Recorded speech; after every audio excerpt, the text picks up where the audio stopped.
Hello guys! Welcome back po ulit sa ating reading sa ating channel na ito kung saan magkakaroon ulit tayo ng panibagong reading. Hello po sa aking mga OGs dyan, kamusta po kayong lahat? At hello din po sa ating mga baguhan dyan, welcome na welcome kayo sa ating channel. Ito po ay isang reading kung saan magsisimula sa patanong na anong sikreto ang dapat mabunyag? Anong sikreto ang mga dapat mong malaman? Titignan natin itong energy na ito and kung ano-ano pa.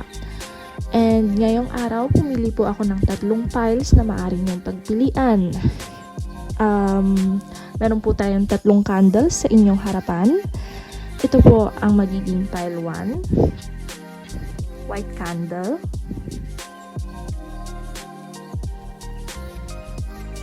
Ito po ang pile 2, pink candle,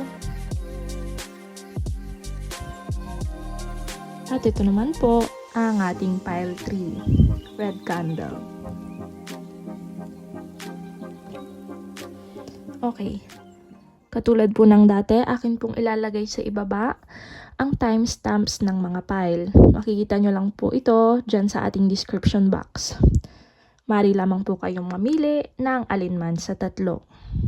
Pile 1, pile 2, and pile 3. Mari na po tayong magsimula sa ating pile 1. Atin munang itatabi ang ating 2 piles dito sa gilid. Okay, lagay natin itong white candle, si pile 1 dito sa gitna. Hello pile 1. Ito po ang inyong candle na napili and let's start. Gamitin natin itong brahang ito upang simulan ang inyong reading. Yes, tignan ho natin. Anong sikreto ang dapat malaman ni pile 1? Cards, ang secrets na dapat malaman ni pile 1. Let's see. Ace of Swords, the Empress, and the Magician.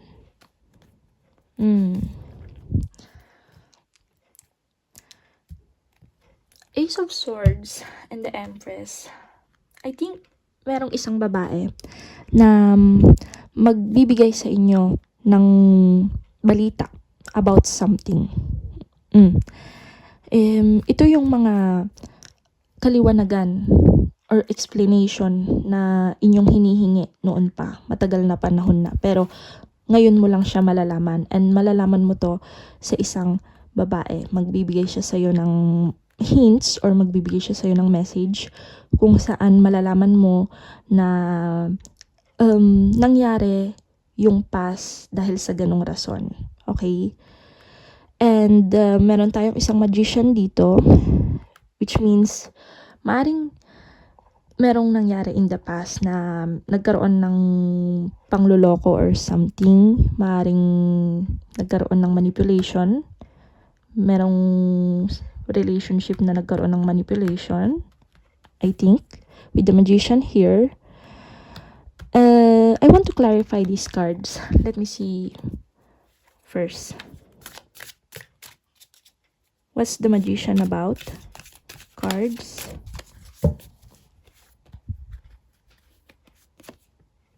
The Sun. 7 of Cups in reverse.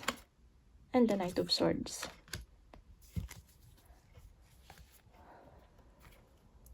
Strength. Wow. There's infinity symbol here and here. The Strength card. And puro mga swords. Puro mga swords. Okay. Something tells me merong clarify na magaganap. With the Magician card, meron tayong person in the past na maaring nagkaroon ka ng relationship na hindi maganda, hindi healthy. Medyo merong manipulation na nagaganap. Maybe sa'yo or maybe in the part of the family, in his family or in your family, or maybe siya talaga yung nagmamanipulate. minamanipulate ka niya. And I see here na in the past, meron na kayong plano together na mag-settle down. Yes, mag-settle down, magkaroon ng anak, and magkaroon ng magandang buhay. Yes, kasi nandun naman na kayo na financially stable kayo and masagana ang buhay niyong dalawa. But I see na merong isa sa inyo na nagkaroon ng maraming choices. Yes, hindi nakapili ang isa sa inyo. Nagkaroon siya ng maraming choices, naguluhan siya kung ano ang pipiliin niya, and medyo naapektuhan yung kanyang ways of thinking.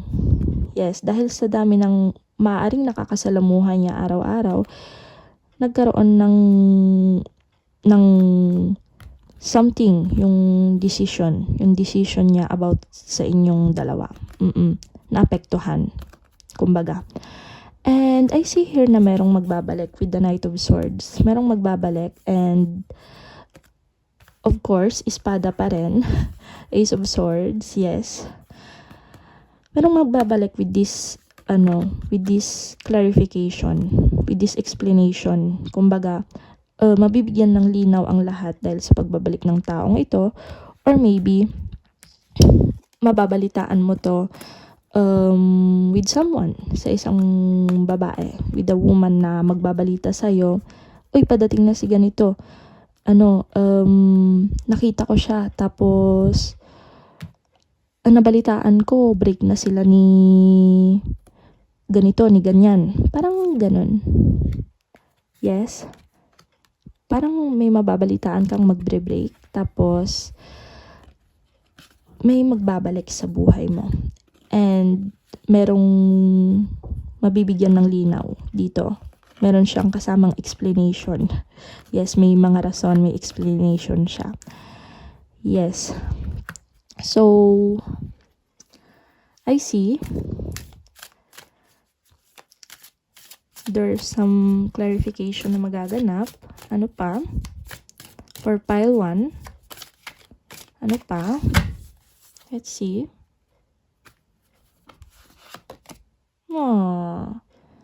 This was your childhood friend or ex-boyfriend in the past. Okay? Magkakilala na kayo in the past. Maaring nung bata pa kayo, magkakilala na kayo, or maybe yung ex-boyfriend mo to or someone na nakarelasyon mo in the past na binigyan ka ng maraming flowers, ganyan.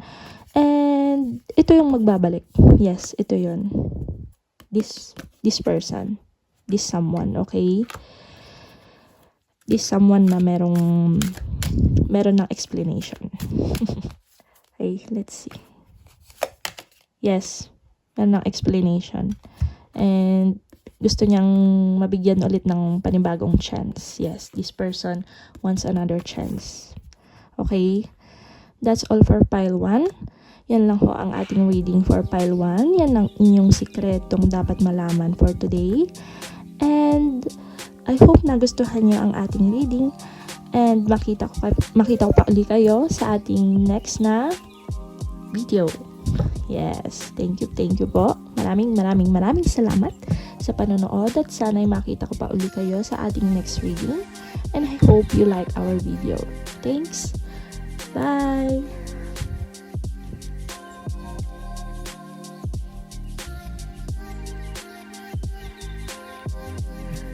Okay.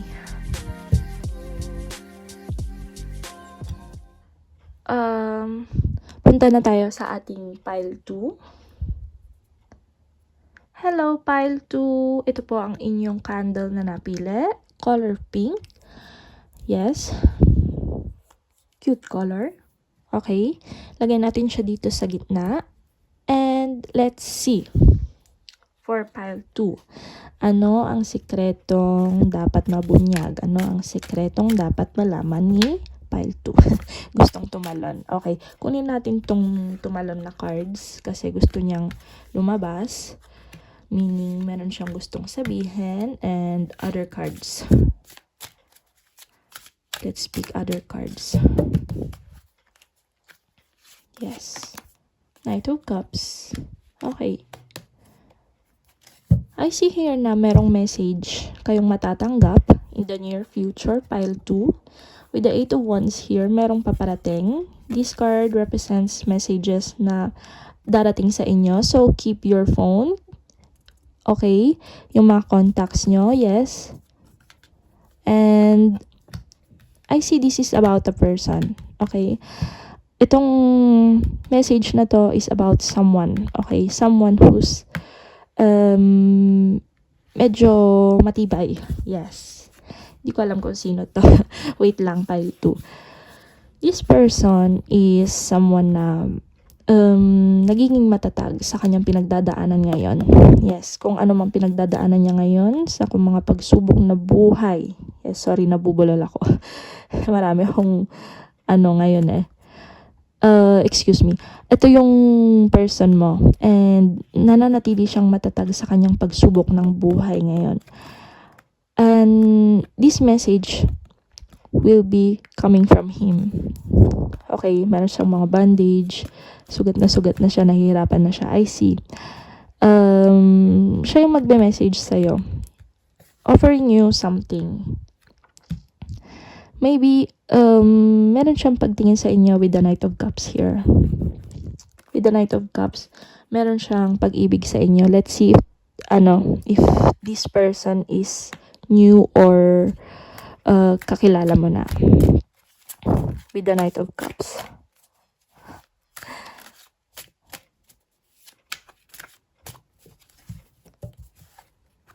But I feel it's new. It's new. Yes. It's a new person.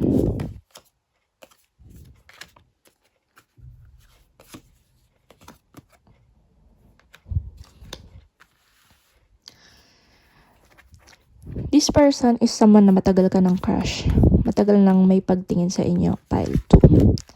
And hindi lang niya masabi sa inyo. Sorry?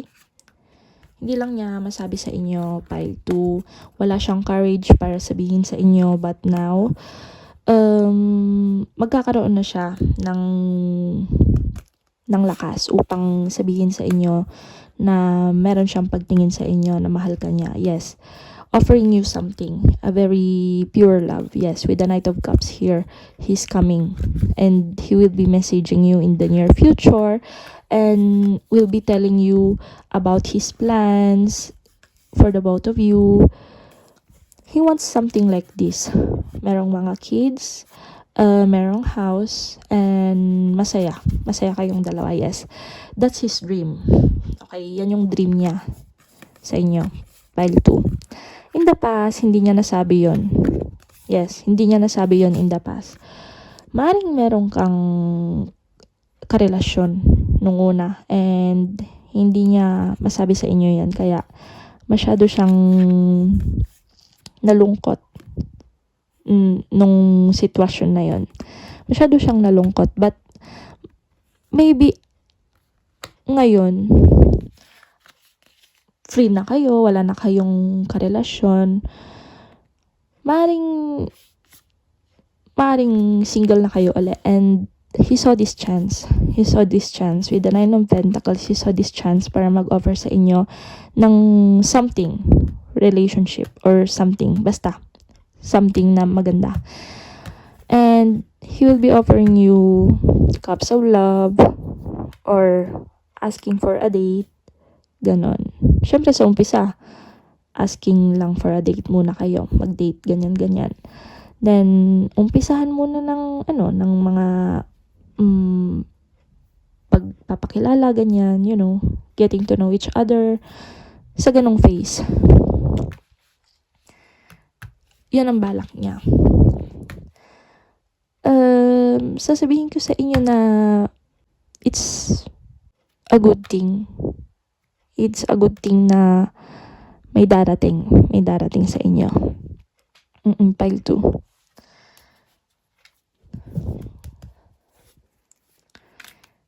This person wants something for the better. I see no harm in this.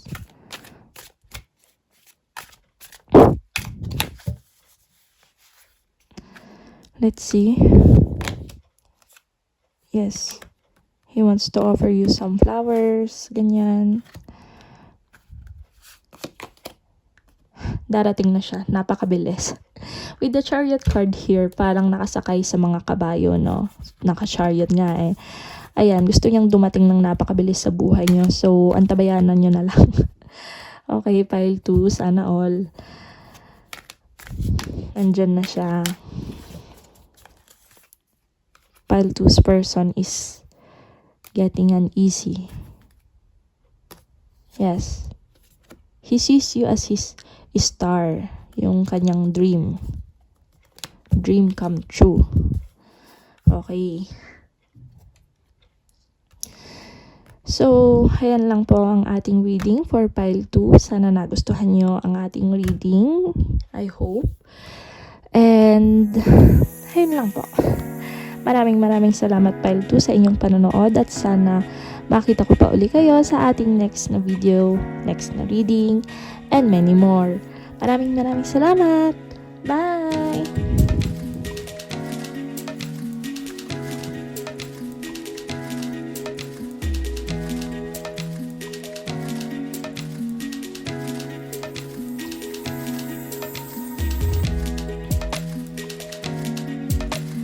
And let's go to our pile 3. Hello pile 3, whoever choose this red candle. Pile 3, ito ang napili niyong candle. Very red. Yes, parang lipstick. Nararamdaman ko na ang ilan sa inyo is a mature woman. Yes, okay. Lipstick. Red. Okay, lagay natin dito ang inyong candle sa gitna. And maaari na tayong magsimula sa ating reading. Okay, pile 3. Ano ang sikretong dapat malaman ni pile 3? Oops. Wow. Gustong tumalon ng cards. Let's see. What's pile 3's person doing? Four of Cups. Queen of Wands. Two of Swords.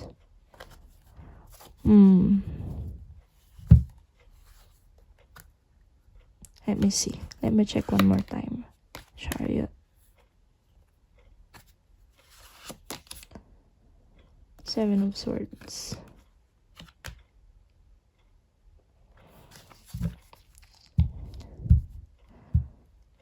Okay.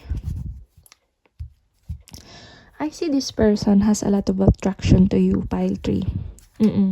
With our Queen of Wands here, nakikita ko na meron siyang passion for you and sexual attraction for you.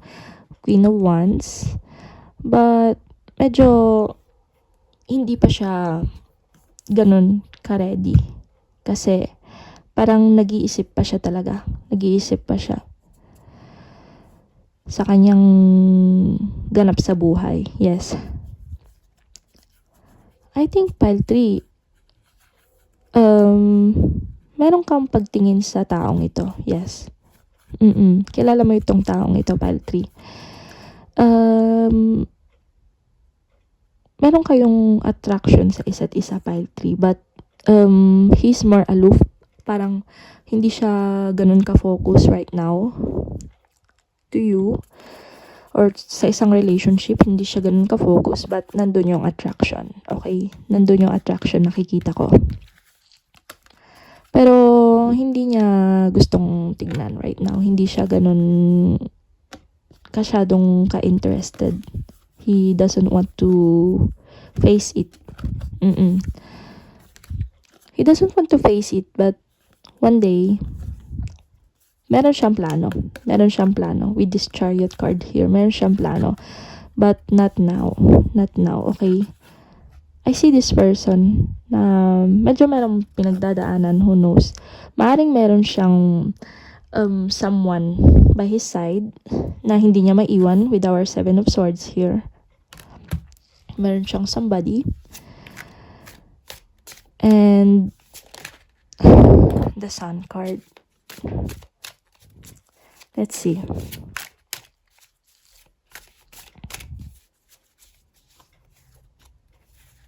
Cards. The Strength. the Sun, and the Knight of Cups. Okay, pile 3. Right now, meron siyang somebody by his side. Pero, hindi niya ganun pinagpupukulan ng interest yung somebody na yon. Kasi, nasa iyo yung kanyang attraction, yung kanyang, halimbawa, gusto niya magkaroon ng relationship. He wants it from you. He doesn't want it from anyone else. Gusto niya sa iyo. But right now, hindi niya kayang harapin ito kasi there's somebody else in his side with our 7 of Swords here. But I see na plano niyang magtapat. One day plano niyang magtapat. Because ikaw talaga yung kanyang tinitibok ng puso. Yes, pile 3, ikaw. With the Sun card here and the Strength, nandun na he has a plan. He has a plan for the both of you. Okay.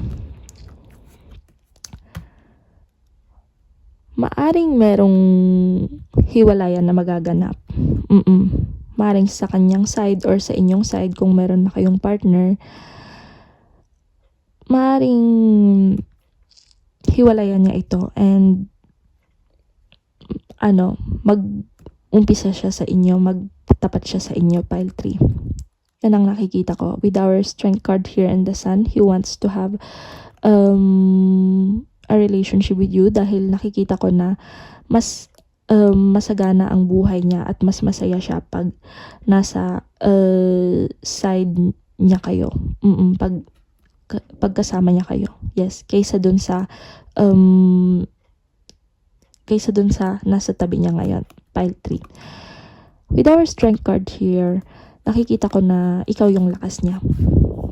Ikaw yung lakas niya at nakikita niya sa inyo yung forever love, yung infinity symbol. Nakikita niya sa inyo yon. Ikaw yung lakas niya and nobody else. With the Sun here, gusto niyang magkaroon kayo ng anak and magkaroon ng masaganang buhay. So, I can see heartbreaks here. Hiwalayan from the other side.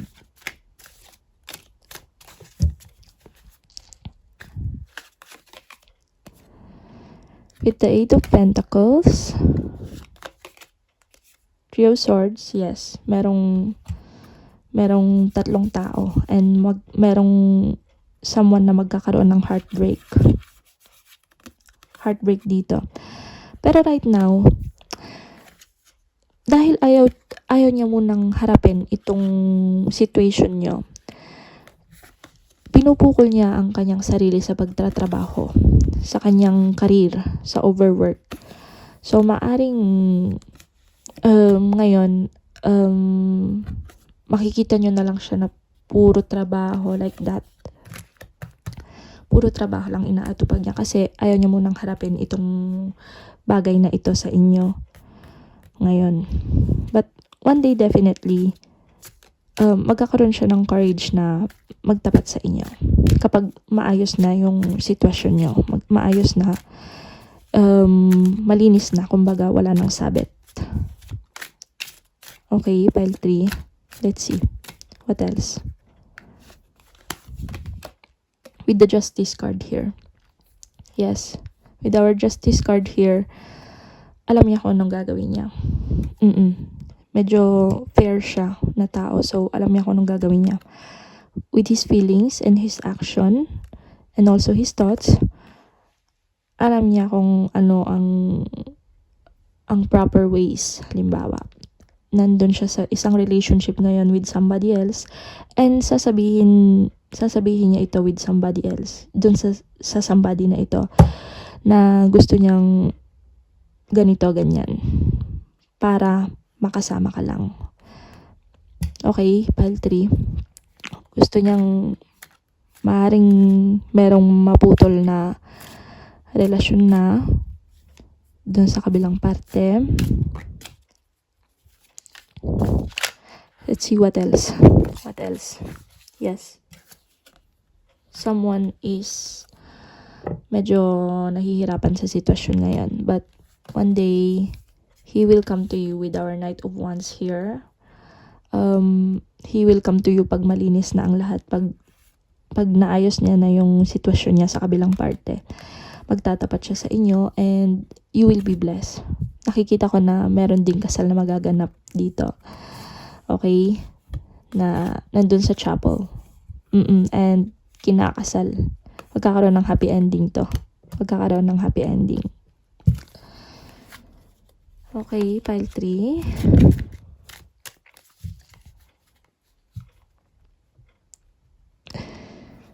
So, yes.